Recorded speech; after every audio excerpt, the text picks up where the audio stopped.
Alô, meus amigos, alô, minhas amigas, a todos que acompanham a programação da Eldonews. Nesse momento, nos encontramos aqui no Parque de Exposição João Turquino, no Sindicato Patronal Rural de Eldorado, aonde nesse dia, nessa tarde, a gente recebe a pré-candidata a deputada federal, a Luana Ruiz. E nessa ocasião, iremos bater um papo com a candidata Luana Ruiz, sobre a sua proposta de trabalho, a sua proposta para cada município do nosso Cone Sul. E ao meu lado, a pré-candidata a deputada federal pelo estado do Mato Grosso do Sul, a Luana Ruiz. Luana, boa tarde. Olá, boa tarde a todos aqueles que nos acompanham, boa tarde a Eldonews, mais uma vez, muito obrigada aqui por me abrir esta oportunidade. Ô Luana, o que incentivou você entrar na política e sair candidata a deputada federal? Acreditar. Eu acho que o que me faz hoje ser uma pré-candidata a deputada federal é acreditar em um Brasil melhor, em que nós teremos a garantia do direito de propriedade, da livre iniciativa, das nossas liberdades, da livre iniciativa da segurança jurídica. Eu sou do município de Antônio João. A minha família tem uma propriedade rural invadida há 25 anos. É um estado gigante querendo tirar aquilo que é nosso, que é fruto de uma vida de trabalho, construído com muito suor da minha família, dos meus avós, dos meus pais, e vem esse estado agigantado querendo relativizar o direito da propriedade privada. Então eu cresço assistindo a minha família a viver um sentimento muito destrutivo, que é o sentimento de impotência diante de um Estado injusto. E quando você vê a dor da sua família passando por isso, você começa a colher coragem e, no meu caso, a colher fé. Eu tenho fé de que nós podemos, cada um fazendo a sua parte, construir um Brasil melhor, em que os direitos são garantidos, são preservados, Deus, pátria e família. Esse é o lema e acredito que com esse lema nós conseguiremos garantir a propriedade privada, porque só com a garantia da propriedade privada nós teremos a garantia das nossas liberdades. Ô Luana, já sabendo da sua luta, mesmo antes de se lançar na política brasileira, você acha que as leis do Brasil têm que ser mudadas alguma coisa? Com certeza absoluta. Primeiro, nós precisamos diminuir o número de leis que nós temos neste país. O nosso arcabouço, o nosso ordenamento jurídico é gigantesco. São tantas leis que nós muitas vezes nos perdemos naquele universo legal. Segundo ponto importante, não só alterar as leis. O que nós precisamos, inclusive, é uma interpretação séria e adequada da lei. E aqui eu aproveito para dar um exemplo. Nós estamos assistindo o direito de propriedade na berlinda do Supremo Tribunal Federal. O Supremo Tribunal Federal vai decidir, aqueles ministros, eles vão decidir, interpretando a Constituição Federal, se o Brasil foi descoberto ou se o Brasil foi invadido. Está na mão de uma interpretação do Supremo. Não está escrito na Constituição Federal que os índios têm direito ao retorno a todas as terras nas quais um dia, supostamente, os seus antepassados estiveram. Está escrito na Constituição Federal que é garantido aos índios o direito sobre as terras nas quais eles estavam em 1988, das quais eles nunca saíram. E agora, desvirtuando a letra da lei da Constituição Federal, o Supremo vai interpretar. Afinal de contas, repito, o Brasil foi descoberto ou o Brasil foi invadido? Então o problema é a forma ideológica em que a nossa Suprema Corte vem interpretando o nosso ordenamento jurídico.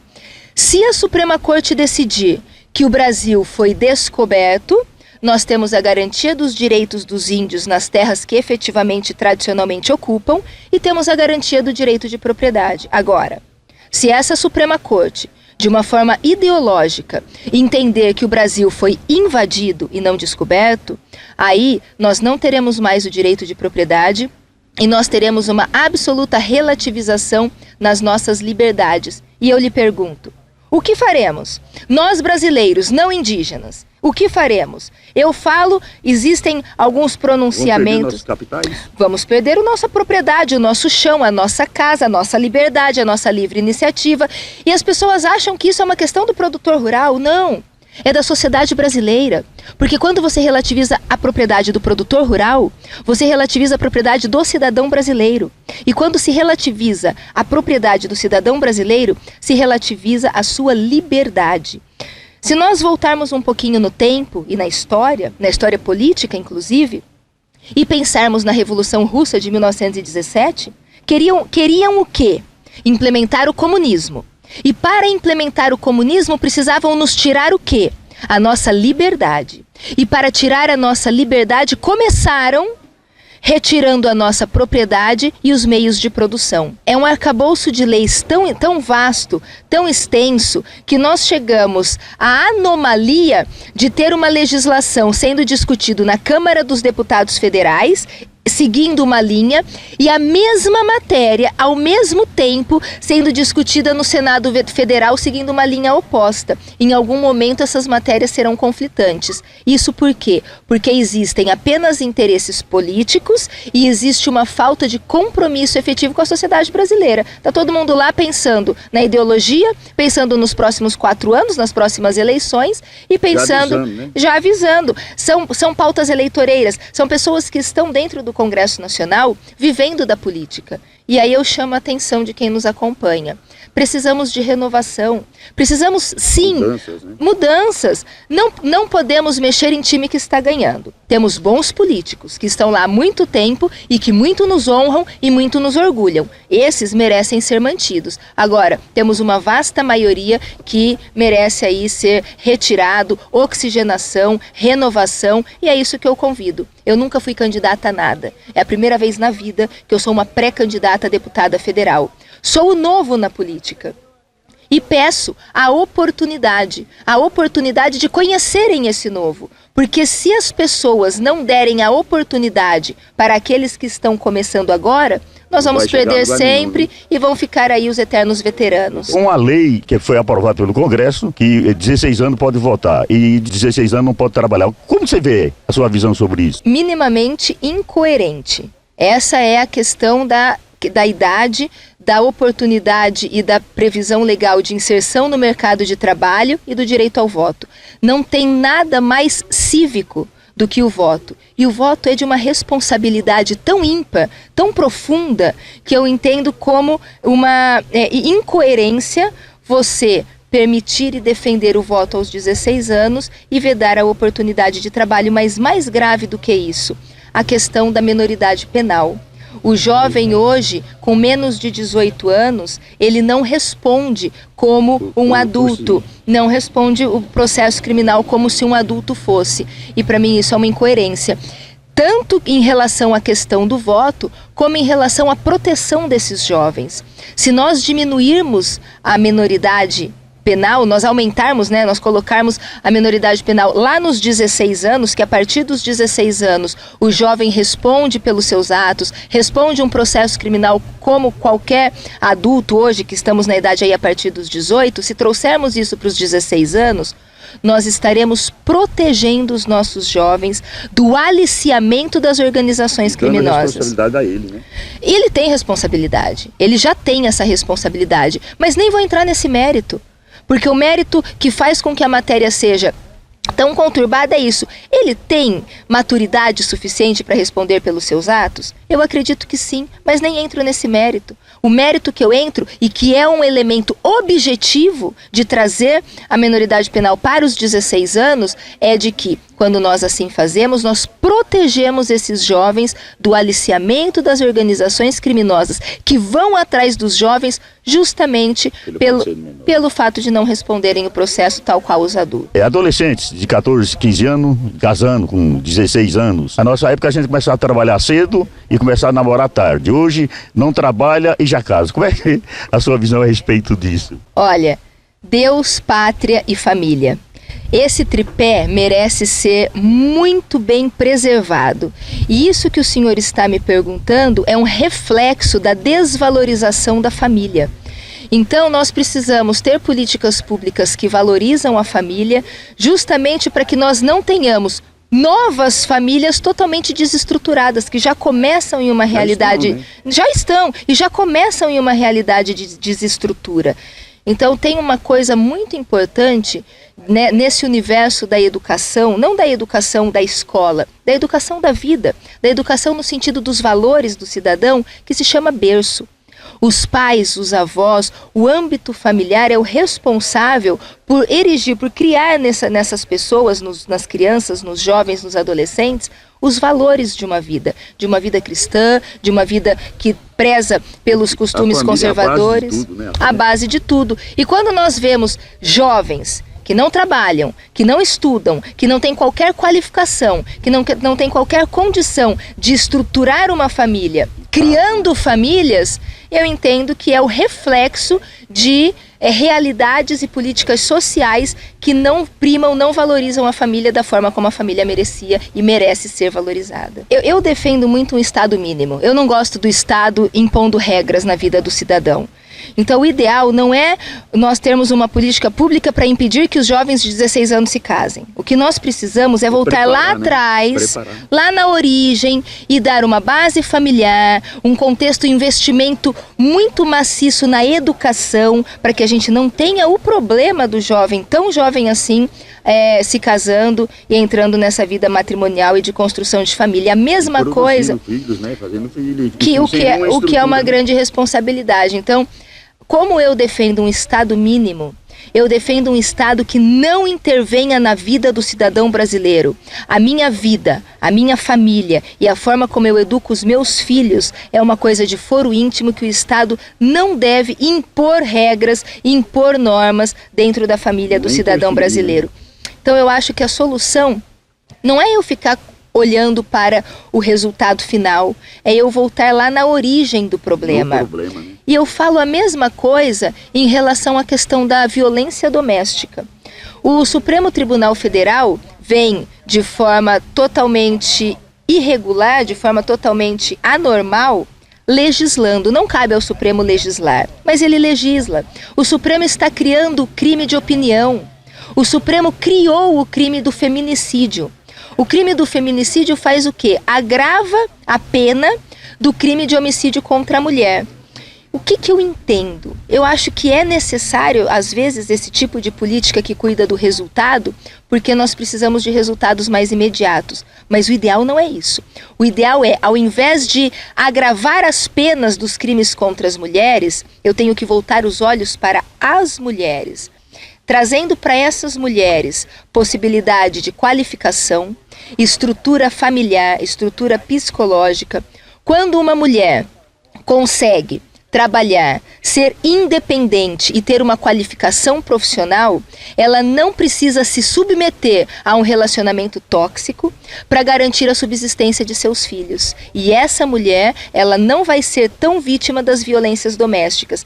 Eu gostaria muito que as políticas públicas, ao invés de olhar para o resultado final e só pensar em agravar a pena, eu gostaria muito que essas políticas públicas olhassem para a causa, para a mulher que está vulnerável e aplicasse políticas públicas para a independência e autonomia daquela mulher que está submissa a um relacionamento tóxico. São essas questões, eu preciso cuidar da causa e não ficar olhando apenas no resultado. Sobre a Lei Maria da Penha.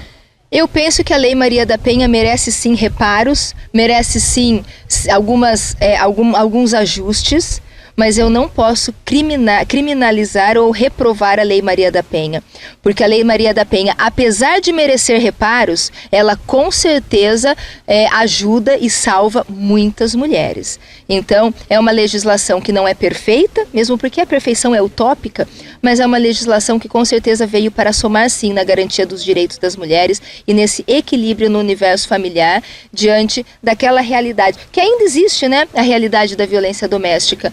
Mas a Lei Maria da Penha, eu entendo que ela tem sim uma natureza protetiva e é muito bem-vinda para o seio da nossa sociedade, apesar de merecer alguns reparos, como o senhor muito bem observou. Sobre o armamento de legítima defesa de cada cidadão, portar-se de um revólver, enfim, de um armamento para a sua defesa própria. O que você acha a respeito? Vamos lá, a questão da política armamentista. Nós vivemos hoje um governo, o governo do Bolsonaro, que é totalmente adepto à política armamentista. Em que sentido? O cidadão de bem tem que ter direito a ter uma arma para se defender. E com essa facilitação ao acesso às armas, os números não mentem.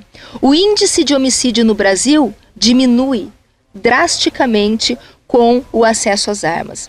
Outra coisa importante, nós falamos de acesso às armas como se o acesso às armas fossem trazer mais violência. Acabei de falar para vocês que o número mostra outra coisa. O acesso às armas diminui o índice de violência no nosso país. O acesso às armas não é violência. O acesso às armas é garantia das nossas liberdades. Nós temos que ter o direito de nos defendermos. E por fim, acesso às armas não é entrar num supermercado e pegar um pacote de arroz, de macarrão, de massa de tomate, pôr numa sacola e ir para casa. Para você ter acesso às armas, você tem que ter uma profunda qualificação, tem que fazer curso, tem que ter comprovadamente a aptidão para o manejo com a arma, boa conduta, não pode ter antecedentes criminais, você tem que fazer um teste, um exame psicológico. Então, são muitos critérios para que você possa ter o direito de adquirir uma arma. Isso é política armamentista responsável. Então, eu acho que é de fundamental importância essa questão. Eu sou CAC, eu atiro. E eu acho que, inclusive, faço um chamado aqui para nós mulheres. Precisamos estar cada vez mais inseridas neste contexto. Atirar, passando por todos os critérios que a lei exige, ter a sua própria arma, se defender e defender a sua família. Ô Luana, nessa sua caminhada aí, né, a pré-candidata a deputada federal, quantos municípios estão aí trazendo seu apoio a você? Olha, Mato Grosso do Sul, são 79 municípios, já passamos por diversos municípios, estive na região do Bolsão, toda a região pantaneira, estou aqui agora na região do meu coração, que é o Cone Sul, eu sou de Antônio João, esse nosso Cone Sul aqui é meu velho conhecido e já viajei muito por esse Cone Sul na história da minha vida e ainda temos muito a conhecer, muito a viajar.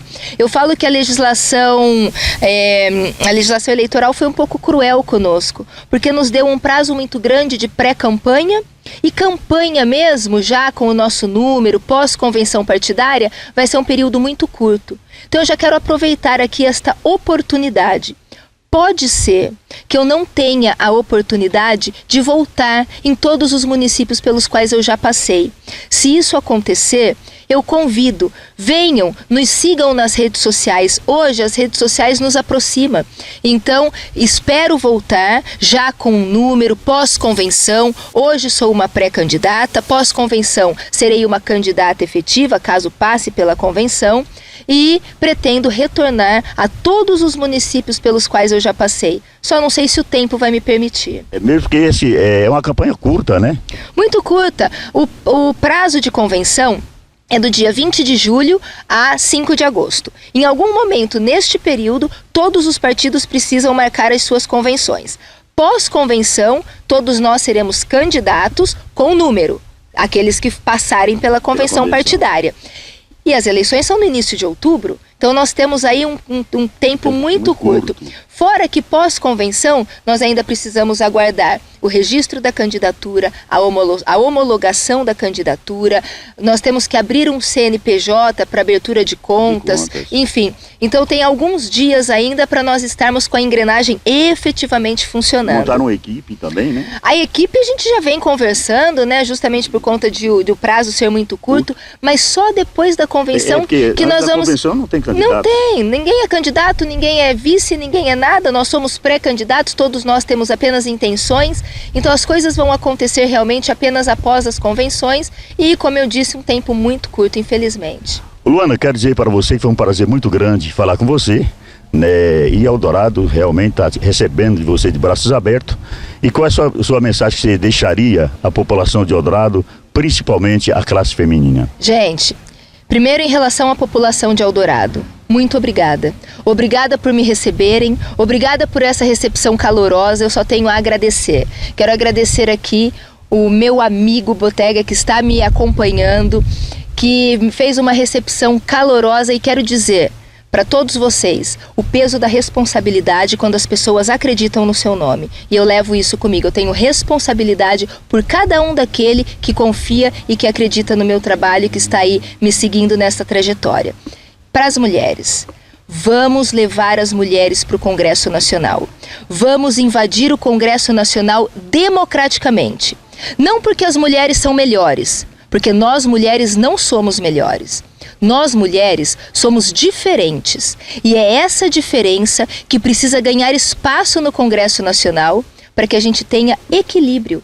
A nossa diferença de nós mulheres dentro do Congresso Nacional vai levar equilíbrio para aquela casa de leis que tanto precisa de equilíbrio neste momento. E por fim, eu quero agradecer.